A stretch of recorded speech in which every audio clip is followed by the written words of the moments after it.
नमस्कार दोस्तों, आप सभी का एक बार फिर से स्वागत है आपके अपने चैनल एम के कैपेसिटी अड्डा पर। और मैं हूं आपका दोस्त मनीष कुमार।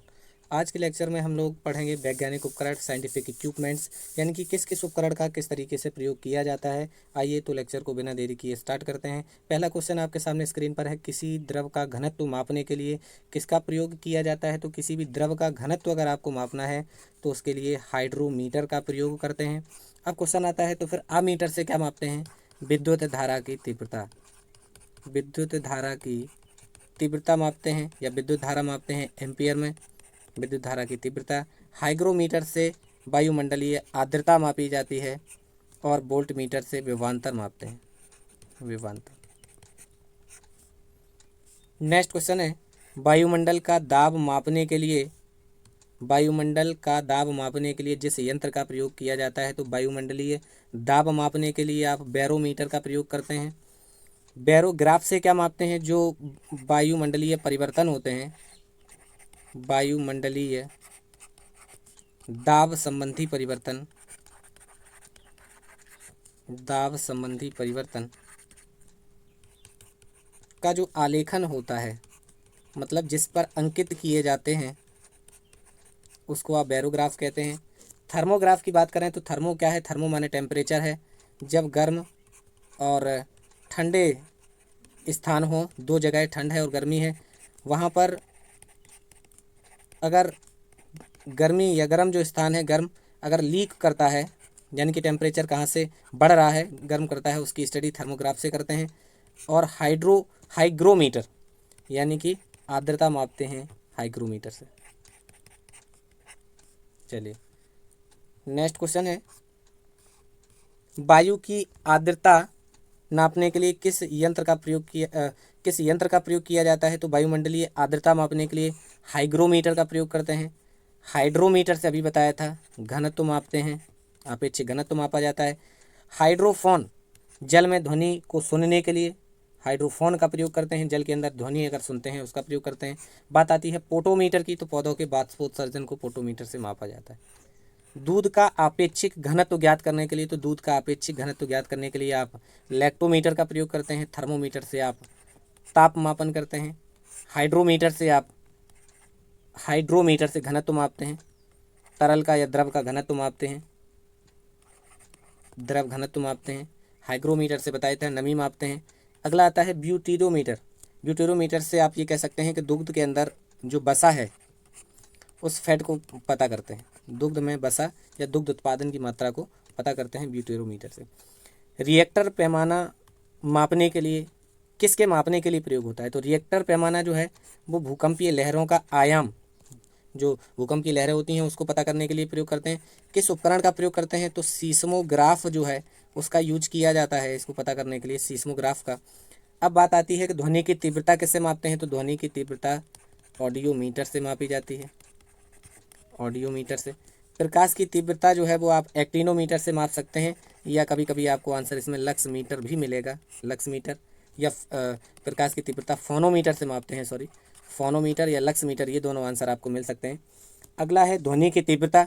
तो ध्वनि की तीव्रता या ध्वनि की जो गति है, ध्वनि की गति वैसे मीटर पर सेकंड में मापते हैं, है ना, और जो ध्वनि की तीव्रता है वो ऑडियोमीटर से ही मापी जाती है। चलिए, निम्न में से कौन सुमेलित नहीं है? तो एनीमोमीटर से वायु की चाल या वायु की गति मापते हैं, सही है। अमीटर से विद्युत धारा मापते हैं, सही है। टेक्योमीटर से दाबांतर मापते हैं, ये गलत है। टेक्योमीटर से जो कोई घूमती हुई डिस्क है घूर्णन करती हुई है, उसकी गति मापते हैं। डिस्क घूर्णन या डिस्क यानी कि घूर्णन की गति मापने के लिए आप टेक्योमीटर का प्रयोग करते हैं, कोई भी घूमती हुई डिस्क का पता करने के लिए। पायरोमीटर से उच्च ताप मापा जाता है, बिल्कुल सही जवाब। ध्वनि की तीव्रता मापने के लिए अभी बताया था कि ध्वनि की आपको अगर तीव्रता मापनी है तो आप ऑडियोमीटर का प्रयोग करेंगे। ऑडियोफोन ध्वनि के अंदर ऑडियोफोन ये सरवड़ सहायक यंत्र है। जिन व्यक्तियों को कम सुनाई देता है और जो मशीन लगाते हैं उनको आप ऑडियोफोन कहते हैं, जो यूज करते हैं, ठीक है।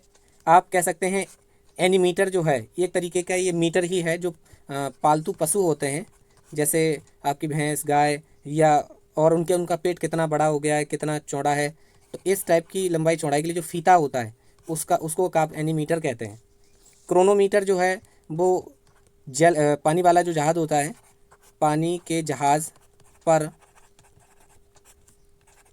जहाज़ पर सटीक समय पता लगाने के लिए, सटीक समय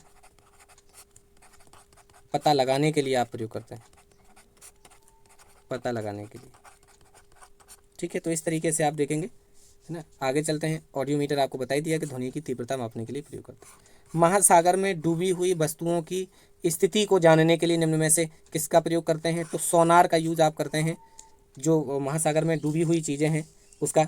अब बात आती है सेक्सटेंट का प्रयोग आप कहाँ करते हैं? तो किन्हीं दो वस्तुओं के बीच कोण पता करने के लिए, किन्हीं दो वस्तुओं के बीच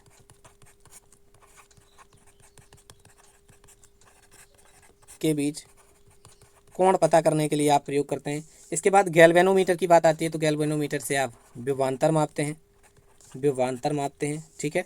उसके बाद फिर से आ गया ऑडियोमीटर से क्या मापते हैं? तो अभी हम लोग ऑडियोमीटर से पढ़ के आए हैं कि ध्वनि की तीव्रता का मापन किया जाता है।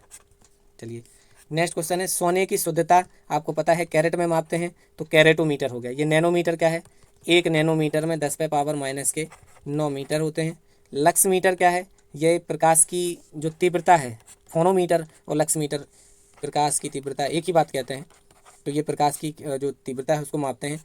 अब आता है अल्टीमीटर, तो आप ये कह सकते हैं कि जो उड़ता हुआ कोई भी चीज़ है, तो उड़ते हुए विमान की या उड़ती हुई कोई भी चीज़ का, उड़ते हुए विमान की ऊंचाई मापने के लिए आप प्रयोग करते हैं। अल्टीमीटर ऊंचाई मापने के लिए यूज़ किया जाता है, इतना समझ लीजिए। मैनोमीटर के द्वारा क्या मापते हैं? तो मैनोमीटर जो है वायुमंडलीय दाब, बैरोमीटर द्रवों का घनत्व, हाइड्रोमीटर गैसों का दाब, मैनोमीटर का प्रयोग करते हैं। सतह पर तेल दबाव का अगर आपको पता करना है कि कितना है, तो आप वही आप यूज कर सकते हैं कि किसी भी द्रव का या तरल का जो है मैनोमीटर से ही मापते हैं। तो यहाँ पे आंसर मैनोमीटर हो जाएगा। सतह पर तेल का दबाव या तेल कितना है, कहाँ पर है, तो आप उसमें मापने के लिए ग्रेविमीटर का प्रयोग करते हैं कि कहाँ पे किस जगह पे कितना तेल है। प्रकाश की तीव्रता मापने के लिए किसका प्रयोग करते हैं? तो अभी बताया था लक्स मीटर का प्रयोग करते हैं, ये अपना आंसर हो जाएगा। सीस्मोग्राफ भूकंप मापी यंत्र है, भूकंप मापने के लिए प्रयोग किया जाता है। स्टेथोस्कोप जिसको हम लोग साधारण भाषा में आल्हा कहते हैं, तो आप सब जानते हैं कि धड़कन सुनने के लिए इसका प्रयोग करते हैं। स्फिग्नोमैनोमीटर से रक्त दाब मापते हैं, रक्त दाब मापने के लिए स्फिग्नोमैनोमीटर। तो 3 तरीके से हम लोग माप रहे हैं। स्फिग्नोमैनोमीटर से रक्त दाब, वायुमंडलीय दाब बैरोमीटर, और गैसों का दाब मैनोमीटर से मापा जाता है। क्वेश्चन नंबर 12, घर्षण एवं स्नेहक का अध्ययन किसके अंदर किया जाता है?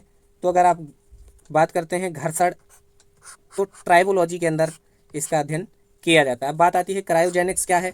तो क्रायोजेनिक्स जो है वो कम ताप का अध्ययन है, कम ताप का अध्ययन।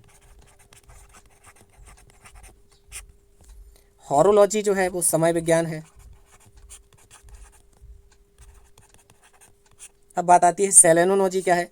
तो स्टडी ऑफ मून जो है, चंद्रमा का अध्ययन, स्टडी ऑफ मून, ये आपकी सेलेनोलॉजी हो गई। नेक्स्ट है क्यूसेक। क्यूसेक में क्या मापते हैं? तो क्यूसेक से जल का बहाव मापते हैं।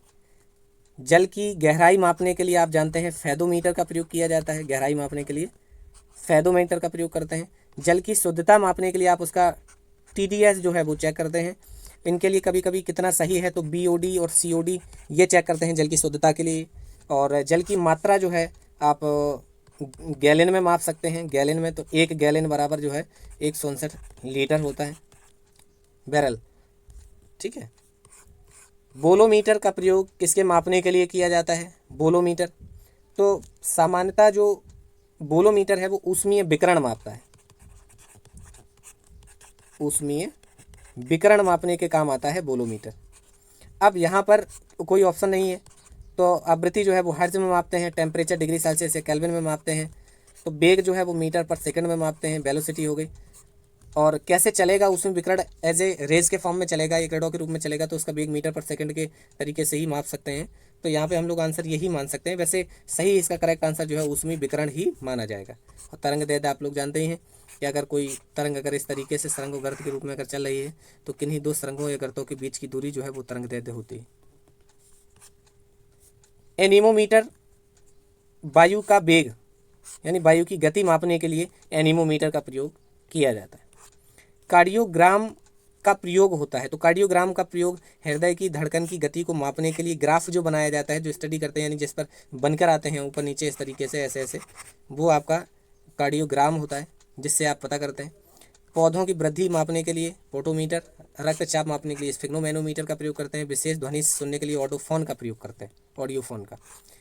उड़ते हुए चक्रों की प्रति सेकंड घूर्णन किससे मापी जाती है? तो घूमती हुई चीज़ के लिए उसकी प्रति चक्र मापने के लिए स्ट्रेबोस्कोप का प्रयोग करते हैं। बैरोमीटर से वायुमंडलीय दाब मापते हैं। एनीमोमीटर से वायु की गति मापते हैं पवन की। और हाइग्रोमीटर से आर्द्रता मापी जाती है। तो फिर से एक बार क्लियर कर लें, इससे वायुमंडलीय दाब, पवन की गति यानी हवा, और हाइग्रोमीटर से आर्द्रता, और उड़ते हुए किसी चक्के की चक्र जो है डिस्क है उसकी प्रति सेकंड कितना रोटेशन हुआ वो स्ट्रेबोस्कोप से मापा जाता है। टैकोमीटर वह उपकरण है जिससे मापा जाता है। तो टैकोमीटर से क्या मापते हैं? चाल मापते हैं टैकोमीटर से, यानी कि स्पीड आप कह सकते हैं कि टैकोमीटर से स्पीड मापी जाती है। विभवांतर मापने के लिए किस युक्ति का प्रयोग किया जाता है? तो विभवांतर मापने के लिए वोल्ट मीटर का प्रयोग करते हैं। आमीटर से विद्युत धारा, इससे भी विभव, दो बिंदुओं के बीच विभव मापा जाता है। गैल्वेनोमीटर धारा की दिशा और विभवांतर मापने के लिए प्रयोग किया जाता है। तो विभव मापी, वोल्ट मीटर और गैल्वेनोमीटर समथिंग एक जैसे हैं। इसमें अगर नहीं आता कि नहीं होता है तो आमीटर आ जाएगा और बाकी के तीन आंसर सेम हो जाएंगे। फिलहाल के लिए इसमें आंसर आप वोल्ट मीटर मानेंगे। अगला क्वेश्चन है, थियोडोलाइट यंत्र से क्या मापा जाता है? तो थियोडोलाइट से लंबवत जो कोण है, एंगल है, उसको आप मापते हैं। सूर्य की किरणों की तीव्रता जो है वो एक्टिनोमीटर से मापते हैं। भूकंप की तीव्रता रिएक्टर स्केल पर सीस्मोग्राफ से मापते हैं। और द्रवों की श्यानता को विस्कोमीटर से मापते हैं। जल के अंदर ध्वनि को सुनने के लिए किसका प्रयोग किया जाता है? तो हाइड्रोफोन का प्रयोग किया जाता है। जल के अंदर ध्वनि को सुनने के लिए किसका प्रयोग करते हैं? हाइड्रोफोन का प्रयोग करते हैं। अब ऑडियोफोन और ऑडियोमीटर दो चीज़ें बताई थी। तो ऑडियोमीटर जो है वो ध्वनि की तीव्रता मापने के लिए, ध्वनि की तीव्रता मापने के लिए प्रयोग किया जाता है। उसके बाद श्रवण यंत्र आपको बताया था, श्रवण सहायक यंत्र सुनने में जो मदद करता है वो श्रवण सहायक यंत्र क्या है? ऑडियोफोन है, जो जिन लोगों को कम सुनाई देता है वो इसका यूज करते हैं। और हाइड्रोमीटर से घनत्व मापते हैं और हाइग्रोमीटर से आर्द्रता मापते हैं। तो इसका आंसर क्या हो जाएगा? हाइड्रोफोन। किसी वस्तु की त्रिविमीय छवियों को रिकॉर्ड और उसको पुनरुत्पादित करने की तकनीक को क्या कहा जाता है? तो इस तकनीक को होलोग्राफी कहा जाता है। होलोग्राम बना होता है जो उसकी 3 डायमेंशनल स्ट्रक्चर उस पर दिखाई देती है। निम्नलिखित युक्तियों में से किसके द्वारा भूकंप की तीव्रता मापी जाती है? तो सीस्मोग्राफ के द्वारा आप भूकंप की तीव्रता को मापते हैं। स्टेथोस्कोप से आप धड़कन आप सुनते हैं। कोमोग्राफ या पेरिस्कोप, तो दूर की वस्तुओं का मापने के लिए पेरिस्कोप का प्रयोग करते हैं। अगला क्वेश्चन है, फैदोमीटर से क्या करते हैं? तो समुद्र की गहराई या जल की कितनी गहराई है उसको, गहराई को फैदोमीटर में मापते हैं। बाकी का आपको पता है कि रिएक्टर स्केल भूकंप के लिए और रेन गेज वर्षा मापने के लिए होता है ना। रिएक्टर स्केल पे भूकंप मापते हैं, रेन गेज से ये मापते हैं। और ध्वनि की तीव्रता को आप ऑडियोमीटर से मापते हैं। क्रोनोलॉजी किसका अध्ययन है? तो क्रोनोलॉजी जो है वो आपका समय की अवधि कितनी समय होगी उसको क्रोनोलॉजी कहते हैं, है ना। पायरोस्कोप से दूर की वस्तुओं का पता करते हैं। जीवाश्म की आयु की लगभग कार्बन 14 का यानी कार्बन डेटिंग विधि का प्रयोग करते हैं। नेक्स्ट है, ताप नियंत्रण के लिए जिस उपकरण का प्रयोग करते हैं, ताप नियंत्रण के लिए उसको थर्मोस्टेट कहा जाता है। और ताप मापने के लिए थर्मोमीटर का प्रयोग करते हैं।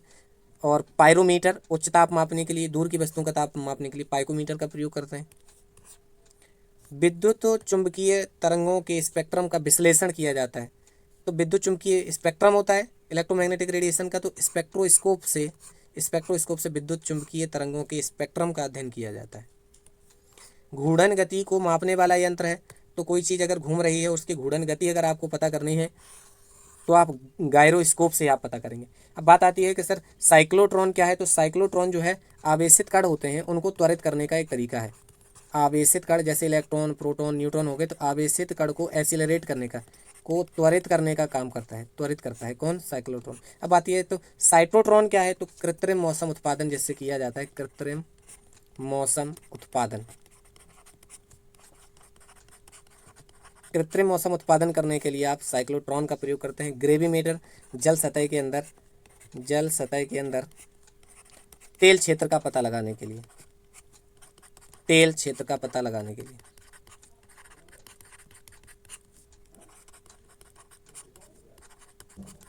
तेल क्षेत्र का पता लगाने के लिए इसका प्रयोग किया जाता है ग्रेविमीटर का। नेक्स्ट क्वेश्चन है क्रायोमीटर से क्या मापते हैं? तो क्रायोजेनिक्स स्टडी होती है लोअर टेम्परेचर की, 0 डिग्री सेल्सियस से नीचे की, तो क्रायोमीटर से निम्न ताप मापा जाता है।